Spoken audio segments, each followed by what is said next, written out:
olvida y es importante que lo sepan y tengan a la mano sus audífonos. Bueno, para dar la más cordial bienvenida al doctor François Weil, al Instituto de Investigaciones Históricas. Queremos que se sienta como en su casa, y lo digo de todo corazón porque nuestra relación con Francia es cercana desde hace muchos años, en que hemos sido copartícipes y en los últimos depositarios de la cátedra Batallón. Lo digo también porque tenemos una relación estrecha con muchas instituciones francesas, por supuesto con la Sorbona y la Universidad de París, con la École d'Études, con las universidades de Brest, de Rouen, de varias instituciones, Nantes, por mencionar solo algunas que recuerdo así al paso. Además, porque tenemos la fortuna de contar con colegas franco-mexicanos que enriquecen nuestra vida académica de manera cotidiana, como Guillermo Olivier, Patrick Johansson, Elodie Duper, incorporada recientemente, y algunos postdoctorandos que también están cada tramo añadiéndose a nuestra convivencia cotidiana.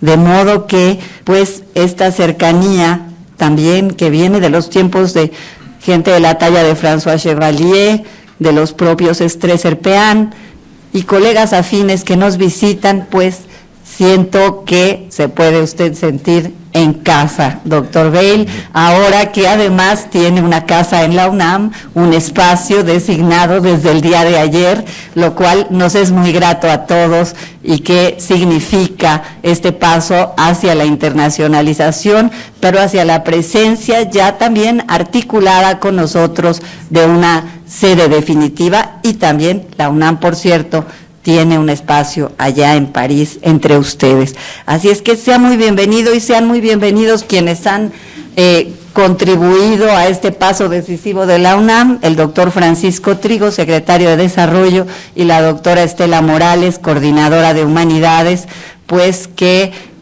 nos acompañan acá y que también, dicho sea de paso, pues nos acompañan con enorme frecuencia y respaldan todo el trabajo. Así es que nos sentimos muy honrados, doctor Weil, de que esté con nosotros, de que nos acompañen además colegas muy significativos de la UNAM, directores y colegas también de la comunidad francesa en México. Les agradecemos a todos su presencia en esta conferencia en que el doctor Weil, más allá de su importante cargo como chancelier de las universidades en París y responsable de la gestión de grupos desde muy jóvenes hasta universitarios, en esa riqueza que hay en el Île-de-France cultural y educativa, nos acompaña también como historiador, segunda razón para que pues se sienta aquí familiar entre nosotros y sepa que tiene un lugar acá para exponernos uno de los temas de su especialidad,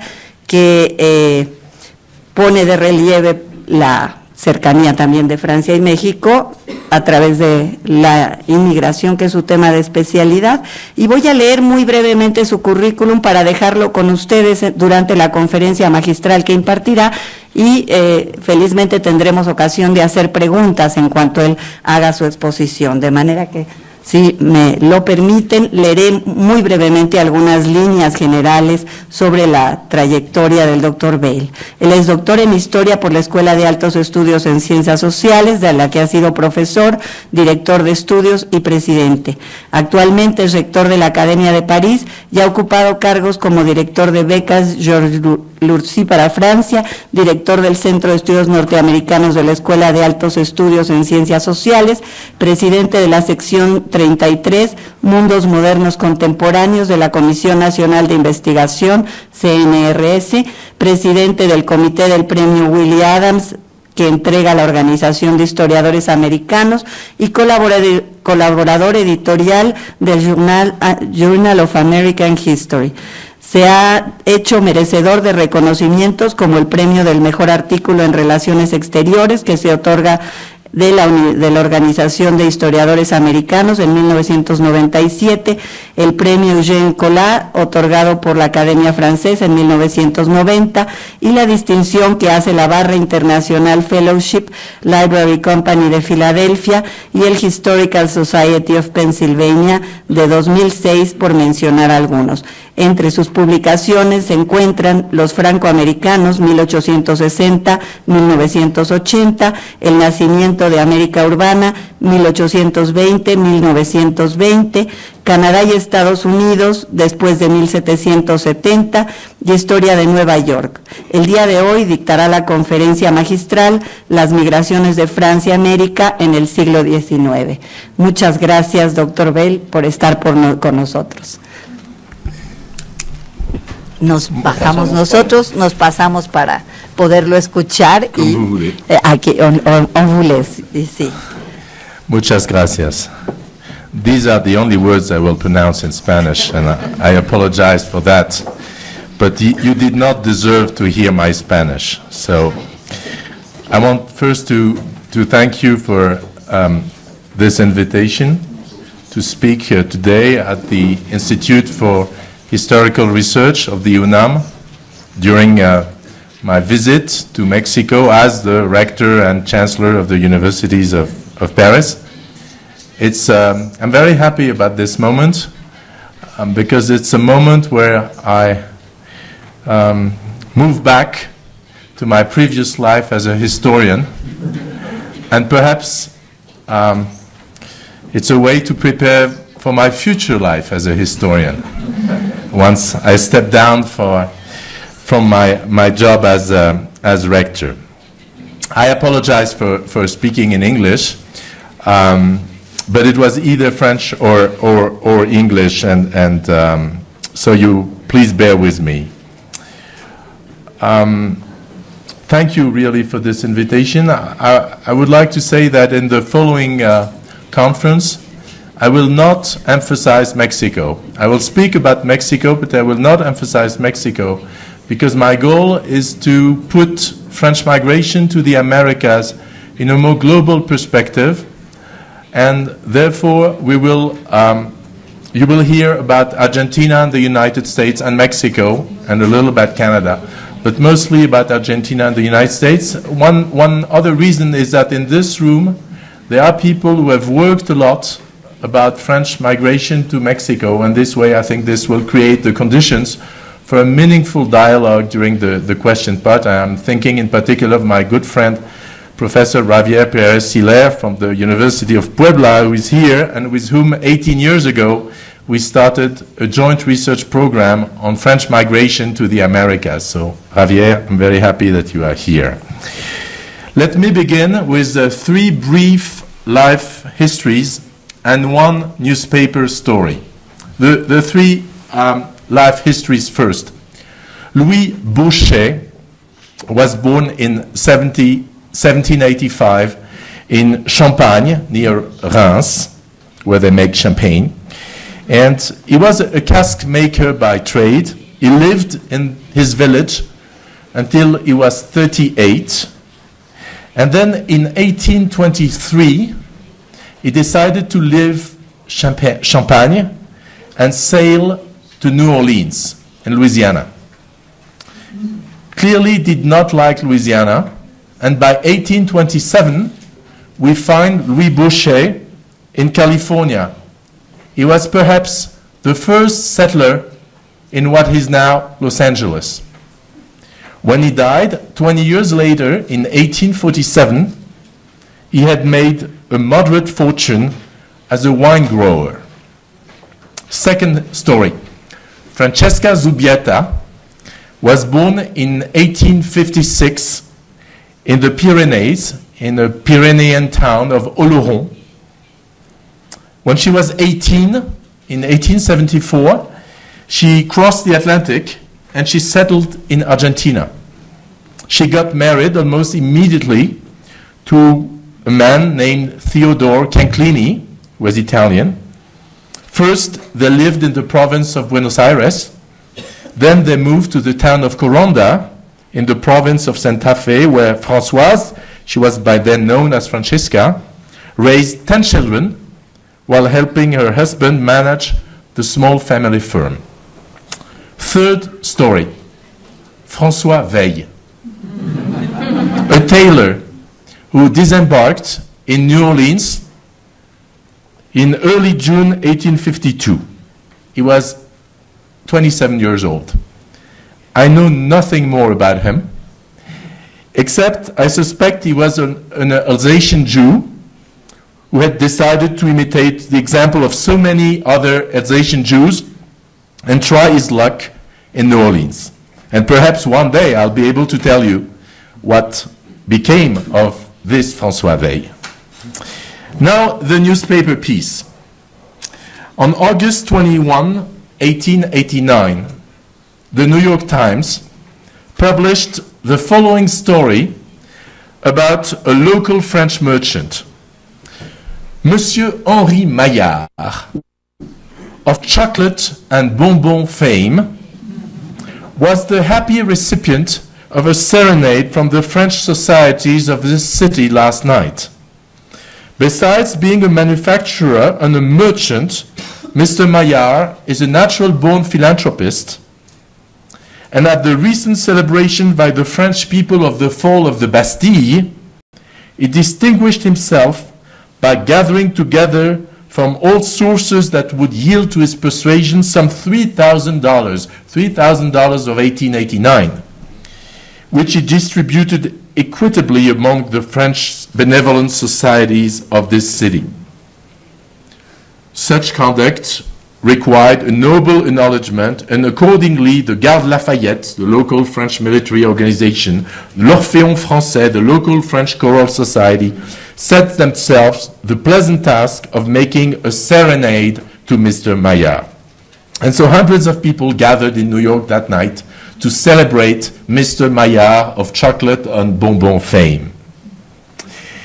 This apotheosis, Maillard's glorious apotheosis, offers, I think, an appropriate introduction of this discussion of French migration to the Americas, suggesting, as it does, the existence in late 19th century New York City of a well-organized French community, complete with its ethnic societies, bands, militias, and benevolent societies. And indeed, like Boucher or Francesca Zubieta, hundreds of thousands of French men and women elected to leave their home in France and emigrate to Mexico or Argentina or Canada or the United States during the 19th century. Some went to large cities where they lived in so-called French neighborhoods. Others preferred rural surroundings. Some eventually returned to France, but many others decided to stay in their adopted country.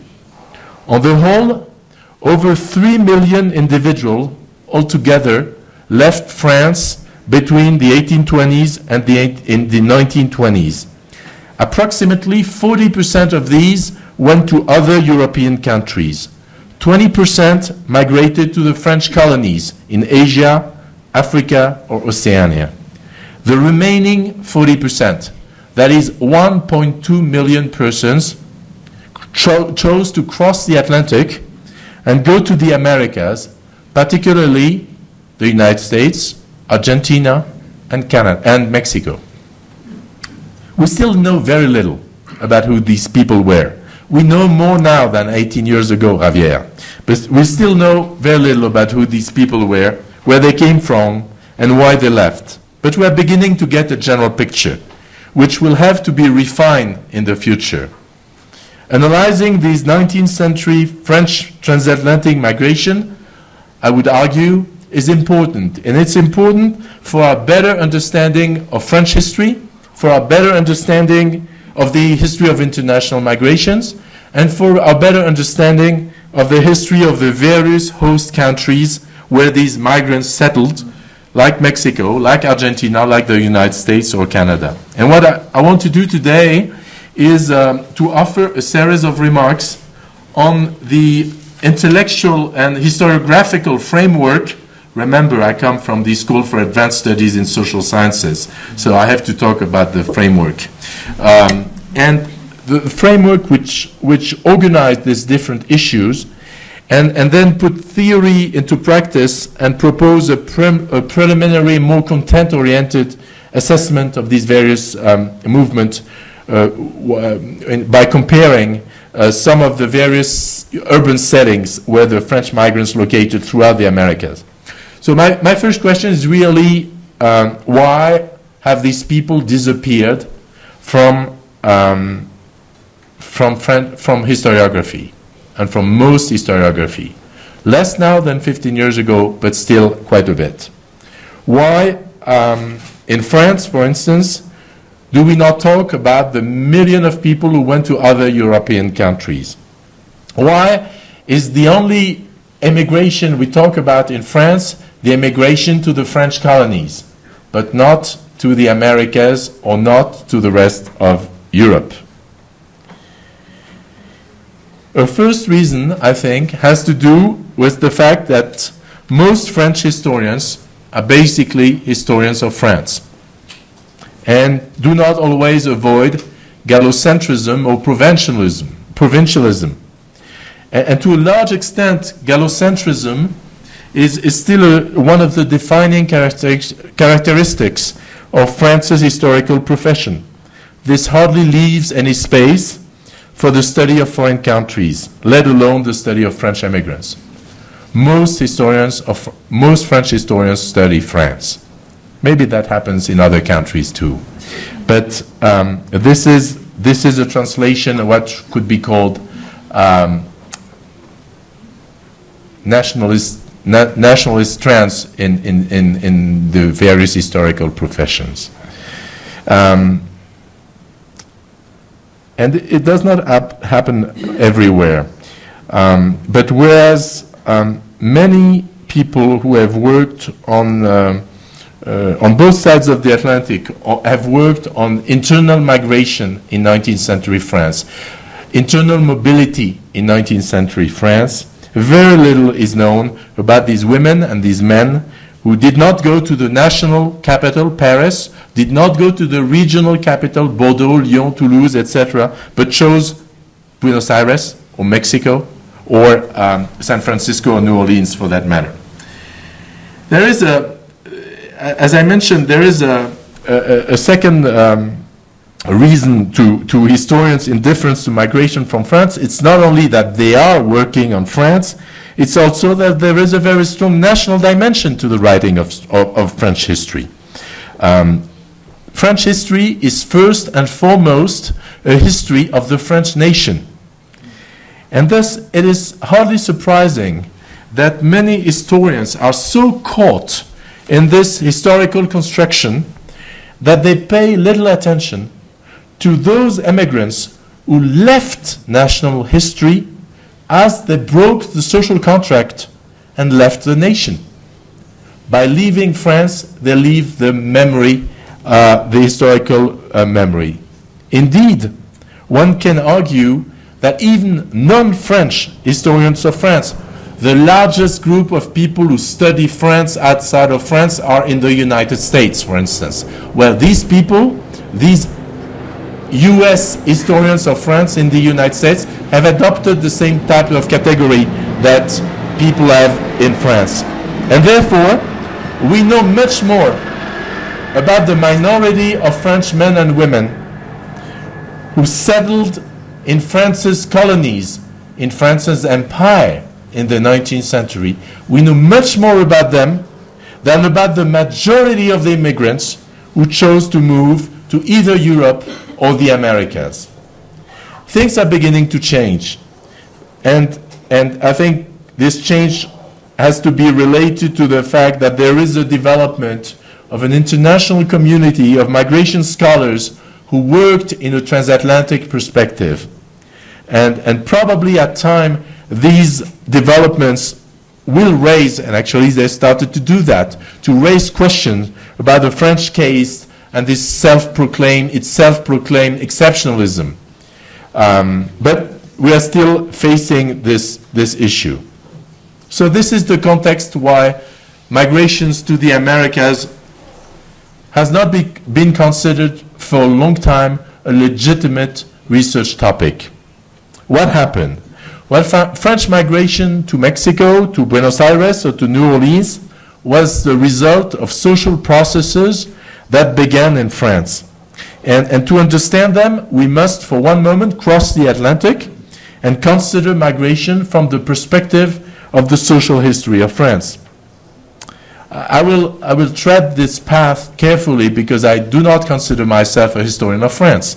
I'm specialized in the history of the United States with a larger interest in the Americas through this topic of the study of migration. But perhaps it's my familiarity with issues linked with industrialization, with immigration, with urbanization in 19th century United States, and my curiosity towards French migration, which leads me to try to frame the problem in the following terms.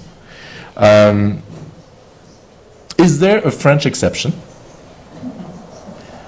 Would it be that the French would be alone in Europe? Would be a unique case where migration to the Americas would have nothing to do with social processes and economic processes and political processes that were taking place in France at the time? Would it be that when we study the migration from Italy to the Americas, or the migration from the German states to the Americas, we acknowledge that there are social and economic and political factors in that migration, and for French history, we tend to isolate migration and not connect it to the larger French history? Would that be possible? I doubt it, frankly. And I want to argue that we need to reintegrate migration within French history, and we need to do so while rethinking the French case within the larger context of European migratory movement. In other words, France did not escape the various processes which historians have analyzed in the rest of Europe for the last 35 years. In other words, then as now, France was part of Europe. And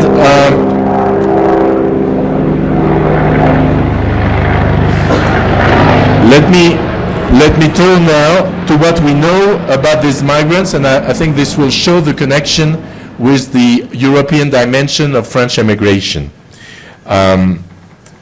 And again, this is work in progress I'm presenting today, not definitive conclusion, and maybe this will make for a more open discussion later.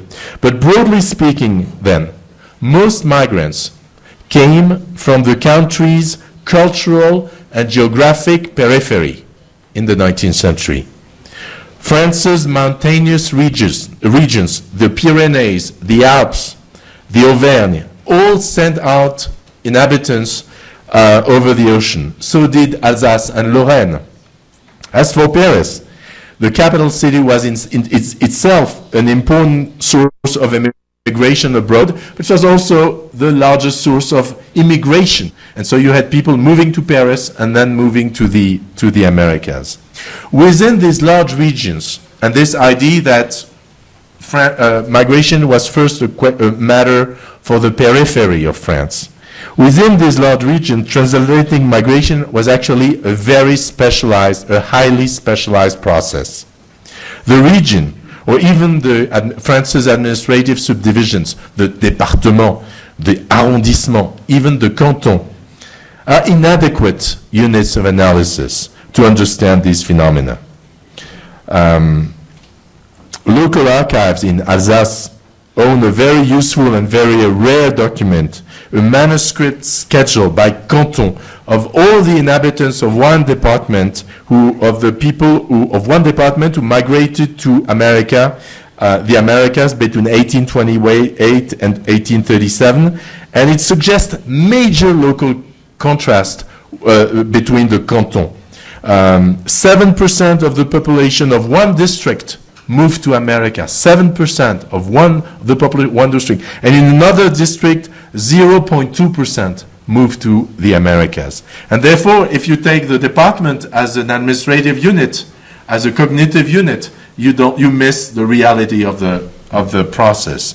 In the Pyrenees, people who sent lots of people to the Plata region, to Buenos Aires and Montevideo, only 2 of the 5 arrondissements of one department sent people out.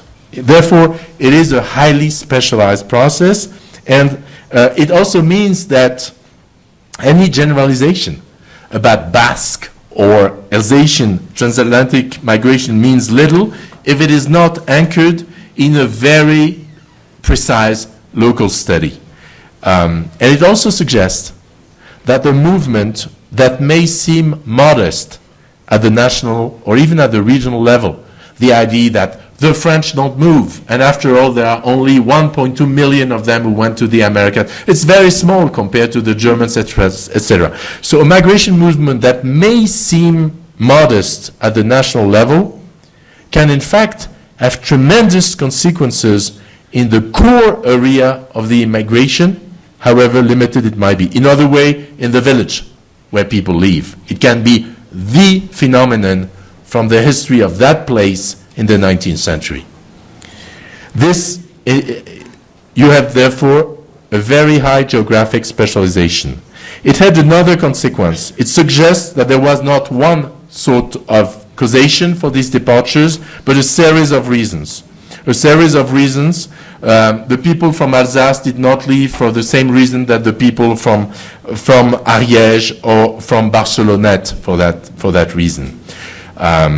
In most cases, economic and demographic reasons provide the rationale from immigration to the Americas. This is because France in the early 19th century experienced a demographic transition. The mortality rate began to slow down, the birth rate remained high, therefore the population was growing and people had to leave because they could not live off the land. And this created a major demographic pressure, and people began to leave and decided for some of them to leave to Argentina or Mexico. This is one type of reason. But demography is not the only factor, otherwise everybody would have left. The context of the early 19th century, the revolutionary and post-revolutionary decades, were a time of tremendous economic change in France. The continuous growth of a capitalist market economy in 19th century France threatened the old patterns of family craft production and small-scale rural manufactures. And this coincided with the acceleration of economic centralization, with the transportation revolution. These processes occurred throughout Europe. They are not specific to France. And France probably experienced them in a slower way than other countries, like the German states. But they did take place in France too. And where they took place, they had a huge impact on the population, particularly in the peripheric regions, which became the core areas for transatlantic migration. 2 more reasons, and I'll be through my list of reasons for leaving. Culture and politics first. Many of these people came from the peripheries, and I argue that some of them left France because they reacted against the growing nationalization of France during the 19th century. You can see that in Spain at that time. You can see that in Italy at the time. These are moments of national construction of the state. And it has always struck me that the historians in France who work on this never mention the immigration as an element, whereas if you discuss with colleagues in Italian history or in Spanish history, clearly they integrate immigration as a process within the construction of the nation state in 19th century Spain or Italy. Well, in France, this was never in the picture, and I've argued elsewhere that this should be in the picture, that this is really important, because when a majority of people leave from the peripheries, when a majority of the people who leave France do not necessarily speak French, and refuse to do the military service, you can at least wonder whether the nationalization of France is not a reason for them to protest. In the 1840s and 50s, for instance, many young men left the Basque country of France and Spain, of France, and they went to the Rio de la Plata, rather than serving 7 years in the army. Well, it was a matter of voting with their feet, so to speak, and let's remember Eugene Weber's analysis of peasants into Frenchmen, and his global model. Many of these people did not consider themselves French when they left for the Rio de la Plata.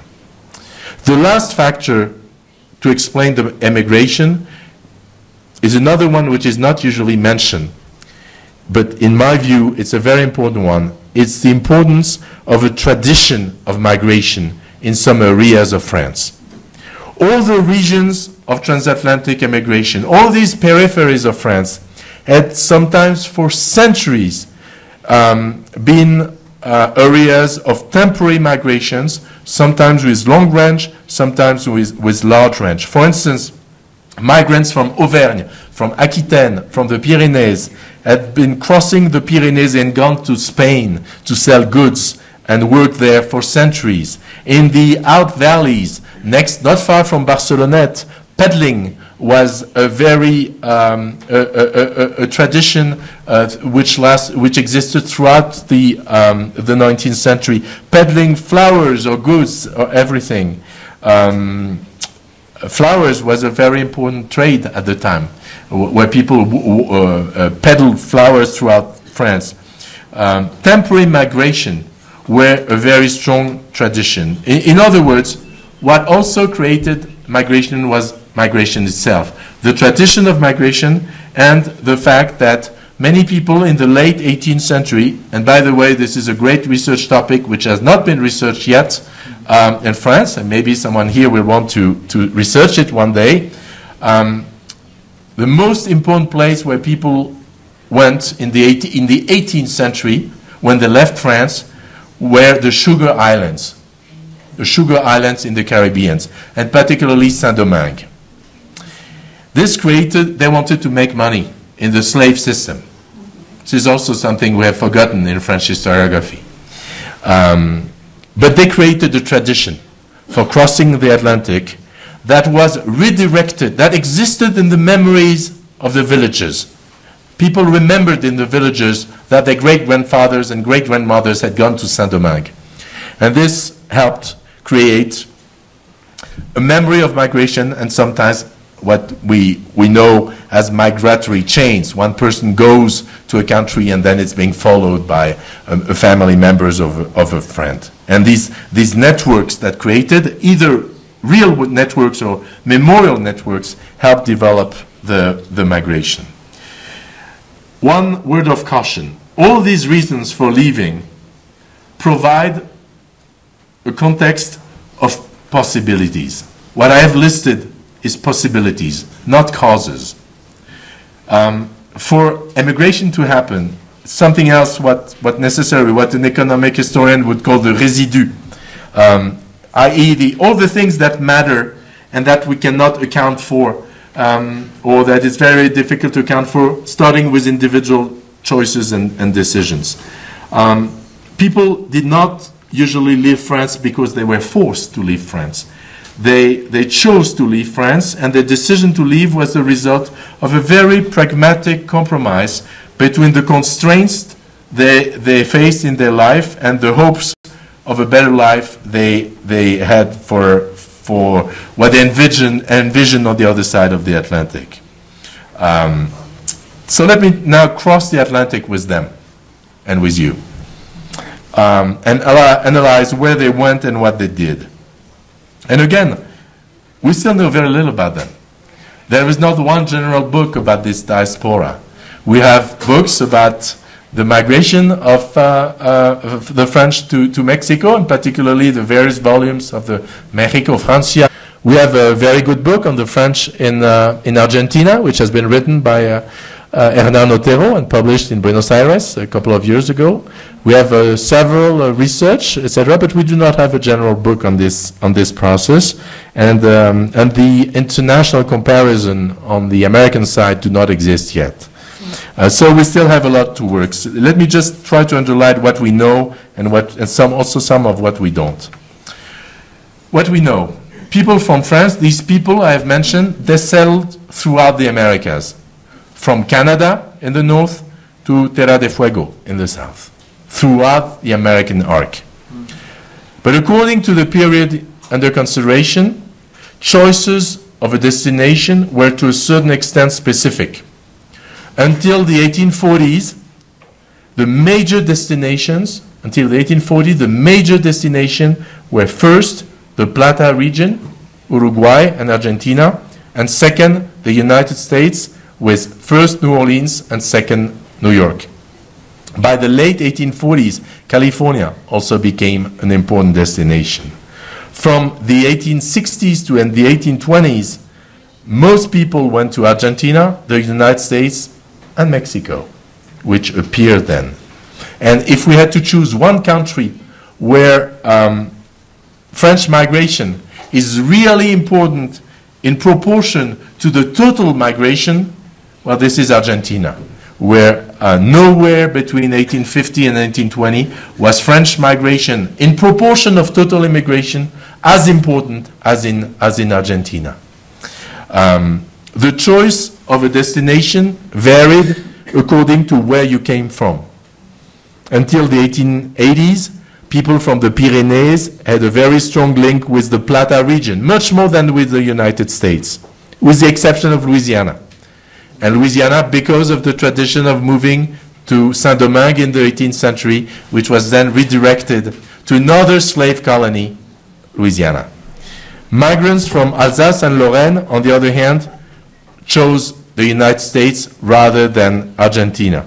And others, and we know them here very well, could be all very, very specialized. You have villagers from Aveyron who migrated to the Pampa in Argentina. The city of Pigüé, for instance, is a product of this research. And of course, you all know here about the migrants from Barcelonette who made their name famous in Mexico, or the migrants from small village in the Haute-Saône who went to Jicaltepec, François Compario. The Barcelonette, by the way, first went to New Orleans. This is interesting. They were part of these movements. And then they went to Mexico, and then they created a direct movement to Mexico. Until the mid-19th century, they did not want to be French, but they were considered French in Montevideo. Same in Buenos Aires, same in New York, where the proportion was very strong. We know a little about these people in the cities. We know very little about the people in the countryside. For instance, in the United States, we know nothing, almost nothing, about the people who went to the Midwest. And there were lots of them who went to the Midwest. We don't know much about them. Let me try to compare 4 cities, and we can add a 5th one, which would be Mexico City in the discussion. There is one exception in all this, and this works also with Mexico. There is one exception to the French presence in all the Americas, and this is New Orleans. It's one exception. It's the only city where French speakers dominated the city well until the 19th century, until the end of the 19th century. This is really an exceptional situation. When people say it was the Frenchest city in the Americas, this is true. It's particularly true until the Civil War, the American Civil War, the 1860s, but it's ethnic and racial laboratory, very specific and very, very different from what could happen in Mexico, Buenos Aires, or New York, really. So there is a specificity. In Mexico, or in Buenos Aires, or in New York, French immigrants, the immigrants from France, were the only French group. In New Orleans, you had people from France, but you had also people who came from Saint-Domingue, and when Saint-Domingue became Haiti with the Haitian Revolution, some of the people left Haiti and went to New Orleans. You had the whites and you had the black, etc., etc. So New Orleans wanted to work together. Central districts of Buenos Aires, the same demonstration for San Francisco or for New York. For instance, in New York, the French preferred Manhattan over Brooklyn, and they preferred the Lower West Side over the Lower East Side, where the Germans the Lower East Side, for instance. Second, so they lived, they like to live together. Second, they built everywhere the same kind of community structures. They created one of the most fascinating phenomenon is the press, newspapers. Did. In other words, there was no French exception, and there is no French exceptionalism. But it's precisely the fact that there is no French exception that is interesting. The occupation varies between these cities are also comparable. Many of the French immigrants engage in service activities. Domestic servants, employees in hotels, in restaurants, small merchants, artisans, bakers, butchers, food. The business of food was always very French. In 1870, in economic elites, the workers of the mind, if you want. And that's also a character of French migration, which is usually rather different. It's a group which is more important relatively than for other migration movements. But all these people provided ethnic leadership. There's Lazare, who created a bank, Lazare Bank, which is still a world-class bank. Very important merchants, very important journalists. Again, there is one exception, New Orleans. In New Orleans, it's much more complicated. It's much more complicated than anywhere else. But for the rest of the cities I have mentioned, the model is quite clear. In other words, in all these cities in the 19th century, in all the cities of the Americas, what you see appear is a form of identification to France. This is interesting because some of the people who left France did not want to be French. And that leaves us with a series of questions, and not necessarily answers, but that's the role of historical research, to raise questions and not only to provide answers. So I have two types of answers for this. One is that the people who became ethnic in the Americas were only a very small minority of the group. That many of the people who left France did not belong to the associations. And I have even a theory, but I don't have a blackboard here. I have a theory of the ethnic core, a comparative study of ethnic core, which would be interesting to do. I think that, for instance, the Irish migrants were more numerous in being Irish in Ireland and in the Americas than the French. I think that the ethnic core for Ireland was stronger than for France, that many of the French people, especially those who did not speak French, we do not see them in those groups. They disappear from history. This is something that historians don't like. They don't like that because they don't have sources. But I just want to warn you again against the type of bias, intellectual bias, to assume that every person who leaves France wants to be French and wants to join a French society somewhere in the Americas. This is a very strong intellectual bias.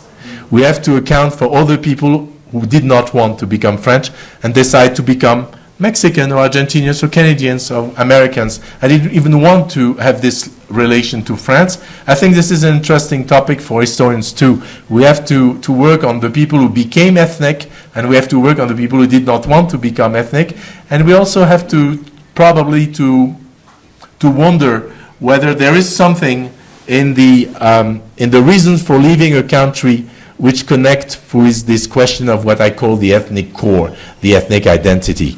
But remember that this ethnic identity is always a construction. It can be an individual construction, it can be a collective construction.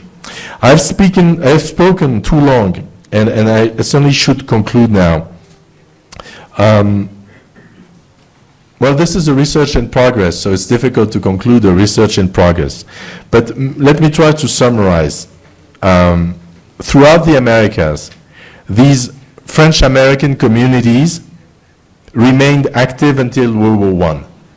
By now, you know that what I call the French-American communities comprise only a part of those people who left France.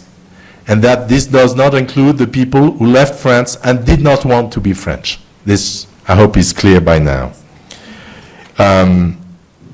After World War I, these communities very often disappeared, faded. I think for two reasons. One was the end to French transatlantic migration. There were people who moved to the Americas in the 1920s and 30s and after World War II, but they were not numerous. They were not numerous in order to make it possible for these communities to live in the way they had lived in the 19th century. And the second reason, I think, if I am right, I hope I'm right, is that these French communities managed to mobilize fewer migrants from France than Irish, German, or Italian ethnic networks managed to do. And therefore, the core of the people who could remain ethnic was smaller in the French case. The ethnic magnet attracted few immigrants. A large number of people decided to remain in this nebulous zone, this zone which historians never talk about, which surround the core. These are only hypotheses, and I just want to submit them for discussion, but this would explain why these French communities fade away faster than those of other countries.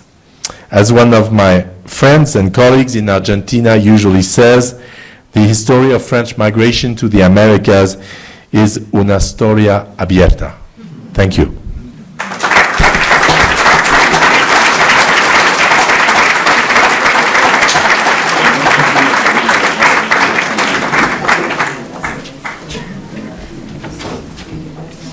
Gracias, doctor Bale. Muchas gracias por el placer de escucharlo y está abierto a preguntas de parte del público, ¿cierto? Está muy sugerente presentación. Qui pose la première question?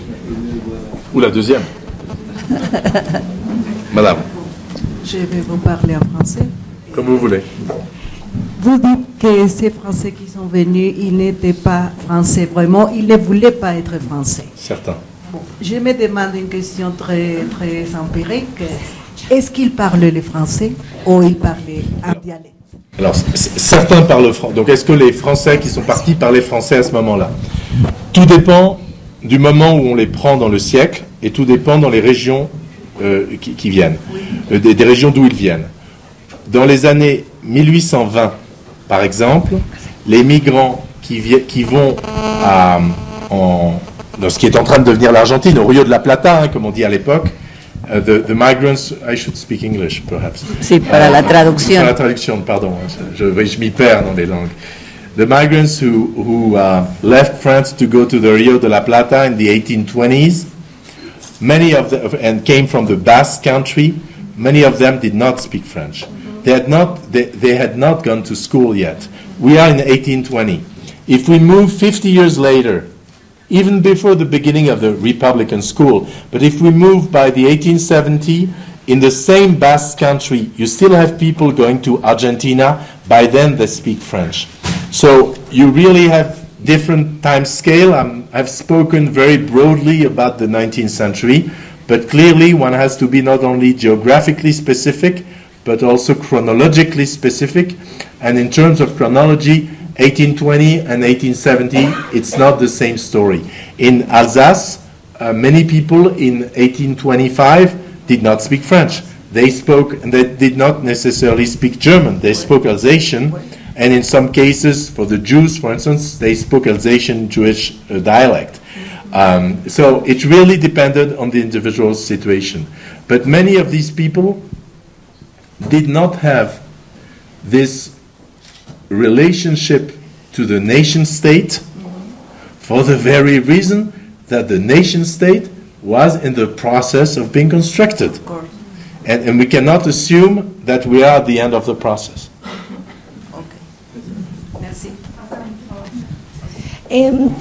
Bueno, así un poquito de mi historia. ¿Qué relación tienen estos primeros migrantes a América, a México, con los que posteriormente con Porfirio Díaz invirtieron? Y también se habla de los los barcelonetes. Y si ya pasó la invasión de Francia a México, o sea, siento que primero vinieron, luego no, como que no había cierto disgusto, luego vuelven a invertir. ¿Cómo está esa relación allí? Il y a des grands spécialistes ici. I should leave Professor Perez-Siller answer, but in the case of migration to Mexico, Mexico was no exception to the phenomena I have described. I speak under your control, Javier. But Mexico was no exception. There was an early 19th century migration to Mexico. It was not a very strong one until the French invasion and the war. It was not a very strong one because of the competition of the Rio de la Plata and the United States at the time, and the fact that at the time there were very few migratory chains which had been established with Mexico. That changed later in the century, first because the first movements came through people who went to the United States and decided they would try their luck in Mexico, and they did. And by then, this established direct chain migration between France and Mexico. And by then, the movement, it's a very physical phenomenon which you can really describe. I don't have a map, but you can really see how that works on the map, and how on this map, then you have people who go directly to Mexico. This is true for Barcelonette, but not only for Barcelonette. Migration to Mexico was never very strong in the French case. It was never as strong as migration to Argentina, but it was a substantial migration in the late 19th century. Until 1850, it was very, very small numbers. We are talking about, I think, if I remember well what you wrote about this, Javier, we are talking about dozens of migrants, but not hundreds of people, and certainly not thousands of people until the 1850. Sí. On parle français ou espagnol? No, Español. Tu parles español. ¿Español? O inglés o español para la traducción. Para todo el mundo, sí. Digo, no, tienes razón. Bueno, muchas gracias, François, de venir a compartir con nosotros una investigación que ya tiene años que estamos construyendo y que espero que llegue a buen puerto para hacer un buen libro, que termines un bonito libro de conjunto sobre los franceses en las Américas. Me encantó mucho las razones, los puntos que tocas por los cuales vienen los franceses. No solamente son económicas o políticas, también son culturales, ¿no? Porque pensar en la migración es pensar que alguien deja todo, para llegar a un lugar donde hay una lengua diferente, hay una comida diferente, hay unos horarios diferentes, hay el ahorita lo hago, que es una cosa complicada, tradúceselo. No, ahorita, para entender ese ahorita es complicado, es decir, dejar todo para recomenzar de nuevo. Entonces, hay un elemento que es tener mucho deseo, un profundo deseo, tener mucha voluntad, tener mucho valor. Y solo los jóvenes lo tienen, o gente que ya está. Entonces, creo que dentro de estas razones que nos da, ese es muy, muy importante, ¿no? Y de otra de las razones es que son de pueblos, de las montañas, sobre todo en la primera mitad del XIX, y aquí lo vemos en México, llegan de los Pirineos sobre todo. Fundamentalmente, la primera mitad del XIX está, fundamentalmente son ya sean berneses o vascos pero son de los Pirineos. La segunda mitad del XIX para México, y digamos que se trata, como bien lo dijo el doctor Bey, se trata de una migración muy pequeña, de 2, 3,000, 4,000, 5,000. En unos momentos se habla de 10,000 almas en esta primera parte, y en la segunda igual, no es mucho mayor, pero es ininterrumpido. O sea, la guerra de la primera intervención de los pasteles, la intervención segunda, es ininterrumpido, siguen viniendo.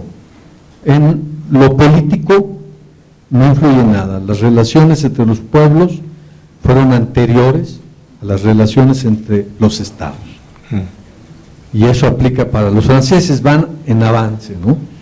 Entonces, esta característica de comunidades tal vez también esté en la razón por la cual emigran, impulsados por la modernidad. Se resisten a la modernidad y quieren continuar siendo comunidad. Y llegan aquí hablando patois, bretón, alsacien, etcétera, etcétera, ¿no? Y se construyen franceses frente a los otros y identitarios frente a los propios franceses. Les migrants avaient plusieurs identités. They had many identities. They could be both, many things at the same time, and they chose what they wanted to be or appear at the time. And this is also, I think, one reason which explained that many of them decided not to be French, which is fine with me. Y la segunda cosa que yo quisiera que avanzaras más es la originalidad de Nueva Orleans, porque eso toca mucho a México.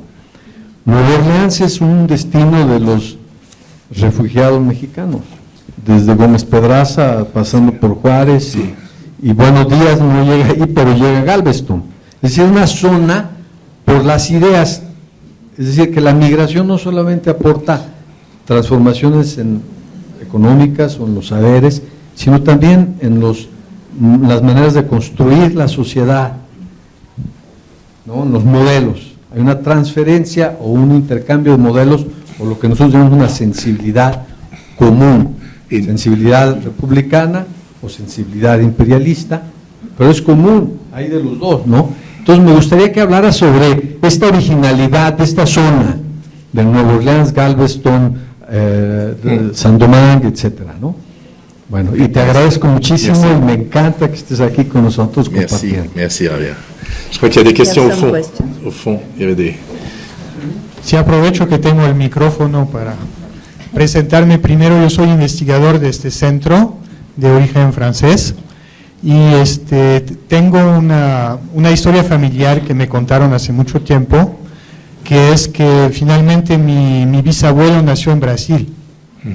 ¿No? Entonces mi tatarabuelo era originario de l'Aveyron, cerca de Roquefort, Montlor, es el nombre del pueblito, y entonces mi tatarabuelo se fue a Brasil, específicamente en Belém.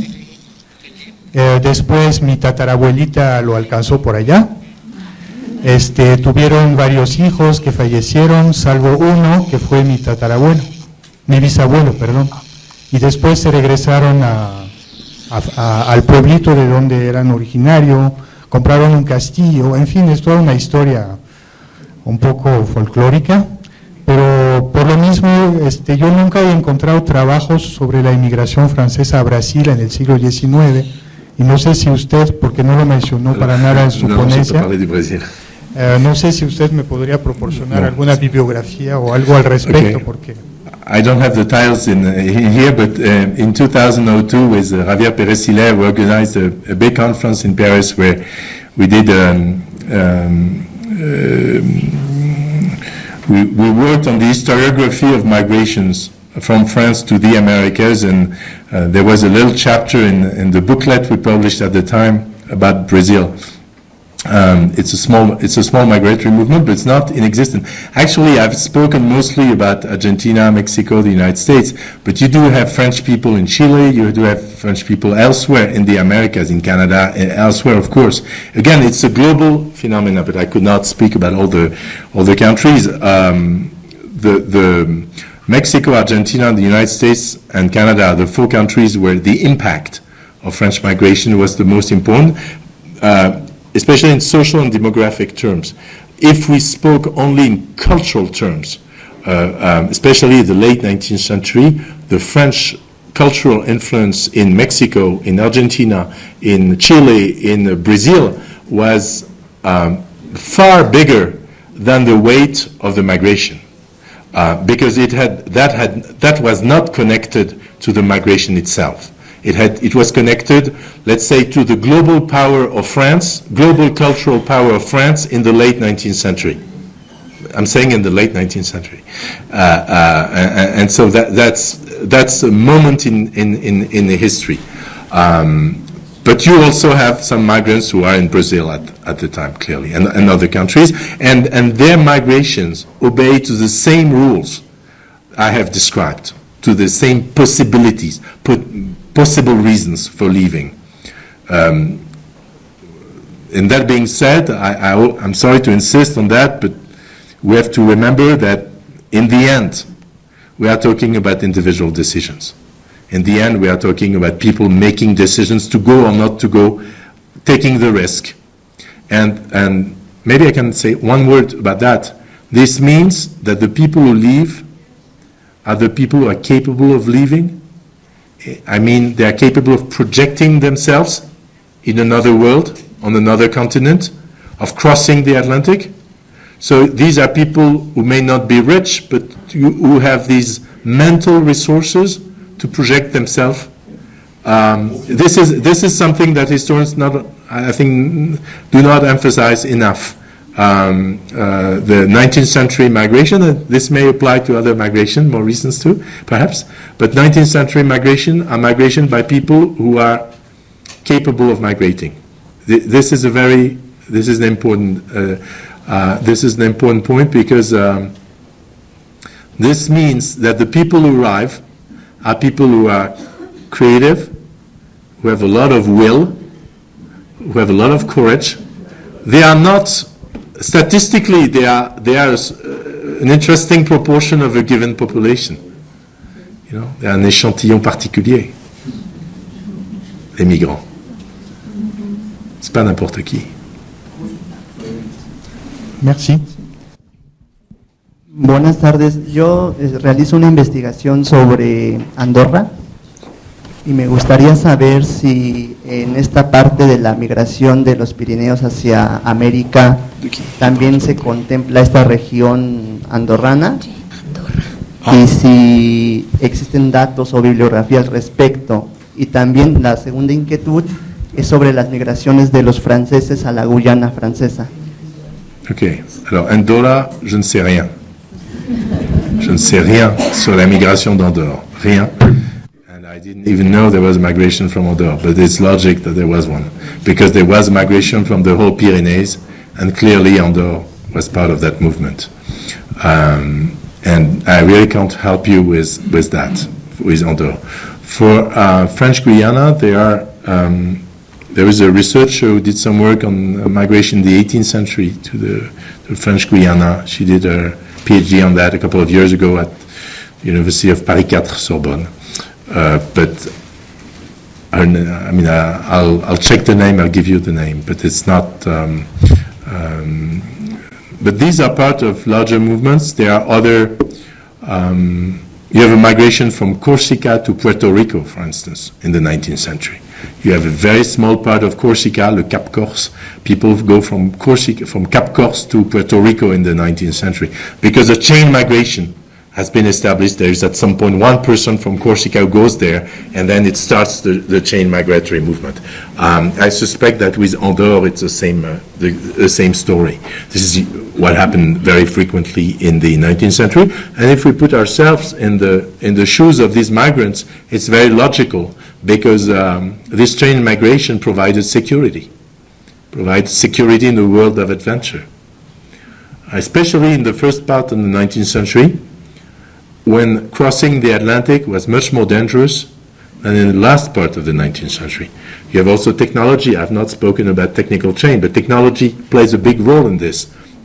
You know, we have ships drowning in the Rio de la Plata, with 300 or 400 people dying in 1841, if I remember well, 1837, 1841. You have entire villages who are wiped out because of one of these accidents. And these kind of sinking are much less frequent in the second part of the 19th century with steamships, etc., etc. So there is also this this maritime dimension to the history of migration.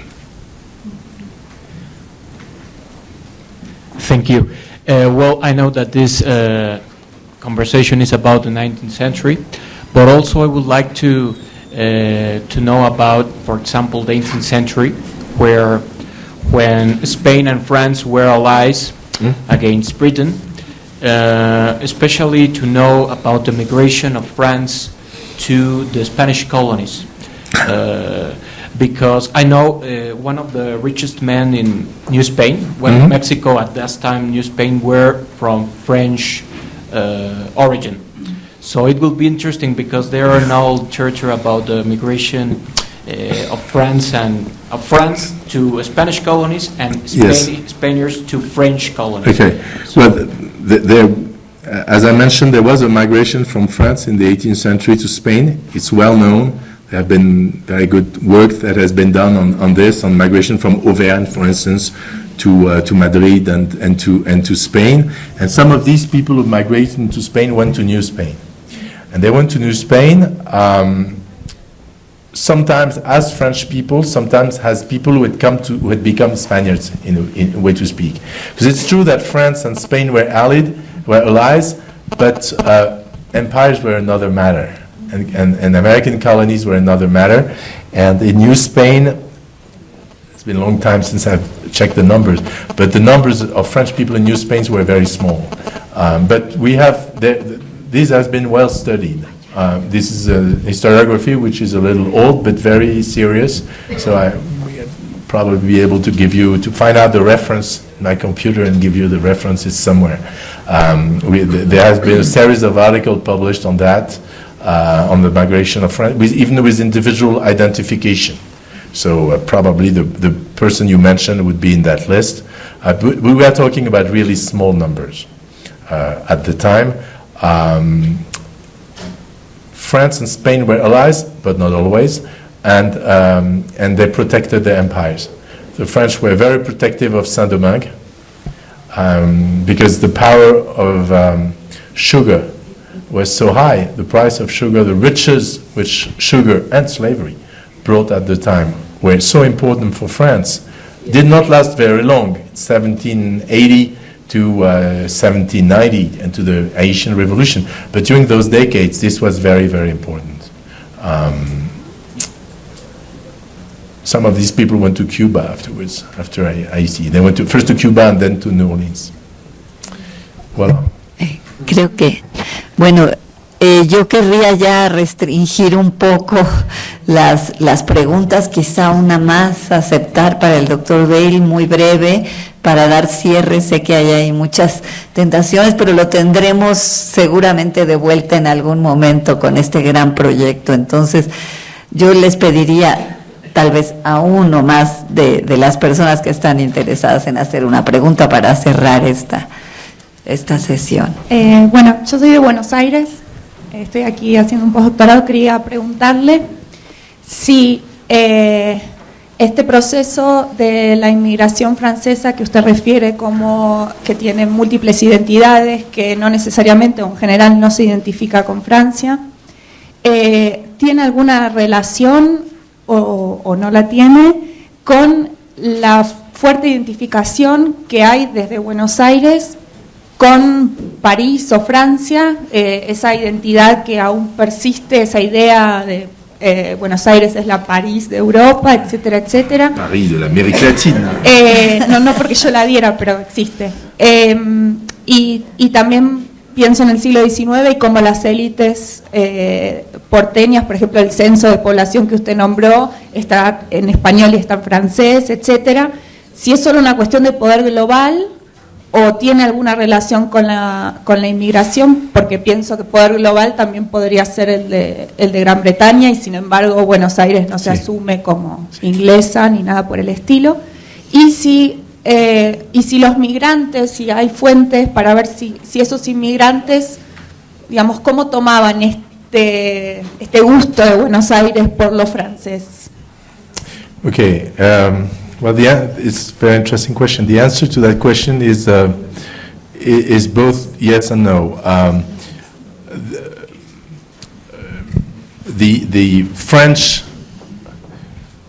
aspect of Buenos Aires, the French dimension of Buenos Aires, is both a result of France's cultural power in the late 19th century, when the capital of Argentina is being really reconstructed in part, not everywhere, but in part the center, some of the center, on the model which is a European model, and the European model is mostly Paris, that's true, but that's really not directly linked to migration. It's linked to the fact that at the time the Argentinian elites had Paris, had France for a cultural model, really. And that was the power that French culture had at the time in Latin America. This is also true to a certain extent in Mexico. This is also true in other cities in Latin America. It's particularly visible in Buenos Aires when one goes there. At the same time, and so that would be no. But at the same time, Buenos Aires was also a city where you had thousands and thousands of French people. There were many more French migrants in Buenos Aires alone than in the whole of Mexico. And so you had really a presence of France in Buenos Aires, which clearly was part of the cultural constructions, were part of the cultural construction and cultural representations of France that existed, and some of those migrants played a role in this. The teachers who opened French schools in Buenos Aires fed this interest in French culture that existed among Argentinian elites, etc., etc. So it's both yes and no. I'm sorry not to be more clear, but this is the best I can do. Muchas gracias. Muchísimas gracias, doctor François. Gracias. Thank you for making me feel like a historian for a few minutes. Muchas gracias, lo tendremos seguro nuevamente para que se acuerde muchas veces y no lo agobien sus trabajos. Muchas gracias a todos por estar aquí.